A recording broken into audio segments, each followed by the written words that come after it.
Good morning, Japan. I'm Sarah Siebert, and you're watching the Pacific News Network. Here at PNN, we bring to you stories that will inspire you to not only think, but feel. Tonight we have a special on the Hiroshima Peace Park, a peek at the local futsal game, and an inside look at the commitment AFN gives to our troops. Tensions have been high since Tuesday when North Korea launched a ballistic missile into Japanese territory.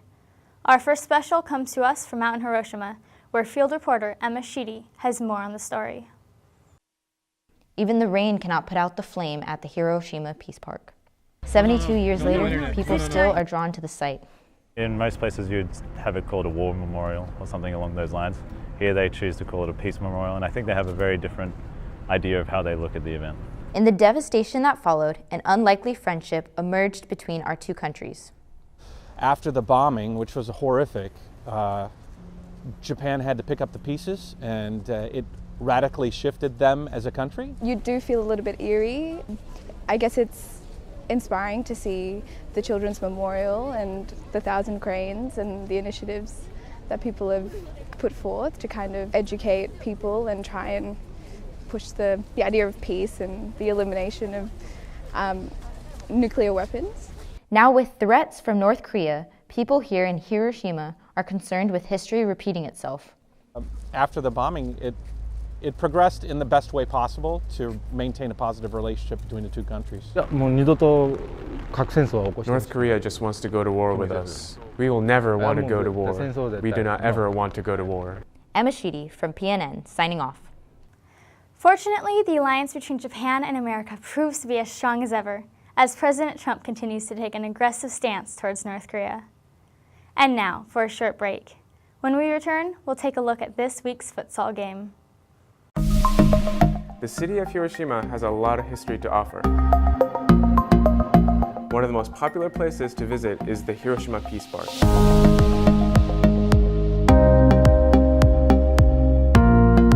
Inside the park, there are many peace monuments, quiet gardens, and a historical museum.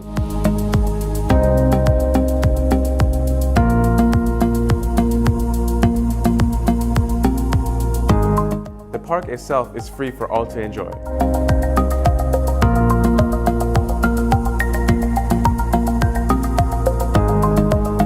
With an affordable entrance fee into the museum, one is able to see artifacts from 75 years ago.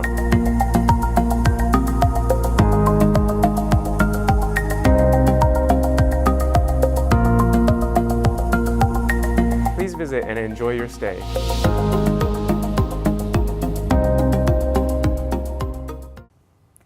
Welcome back to PNN.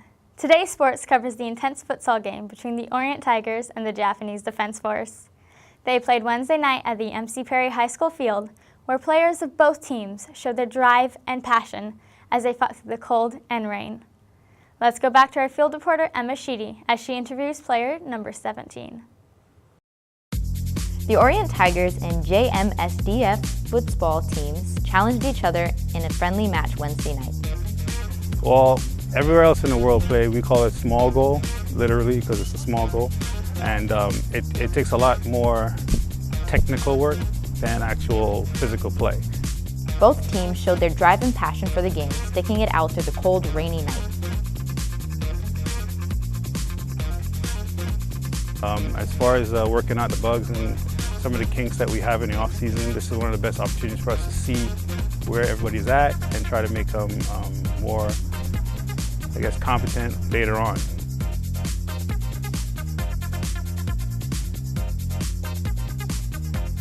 Teamwork, and don't quit, because when you quit, you're not quitting on yourself, you're quitting on your team, and it affects your players next to you, to your left and to your right. Emma Sheedy from PNN, signing off. Thank you, Emma.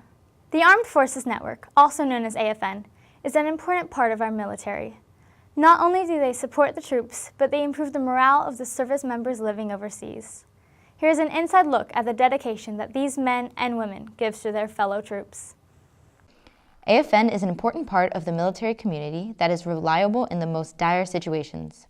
I spoke to Gunnery Sergeant Michael Fuentes about how AFN is impactful. So what makes this AFN special, I would say, is it's the only Marine-ran AFN in the entire world. And here, so we run 24-hour operations. We give everyone about a 4 to 6 hour radio shift. I am Marine Corporal Emily Kirk. The community in Iwakuni should listen to AFN because we provide a lot of command information that's just information that they need to know about, as well as fun activities that are going on. Not even the toughest natural disasters can stop these Marines. Gunnery Sergeant Quentez recounts for us their dedication through the last major earthquake. I do know that these guys were busy every day. Like, there was no weekends for, like, I would say a straight month as recovery efforts were going out and Marines were getting on helicopters and just flying out with the rest of the Marines to document what was going on. Emma Sheedy from PNN signing off. That is all we have for tonight. Thank you for tuning in to the Pacific News Network. I'm Sarah Siebert, signing off.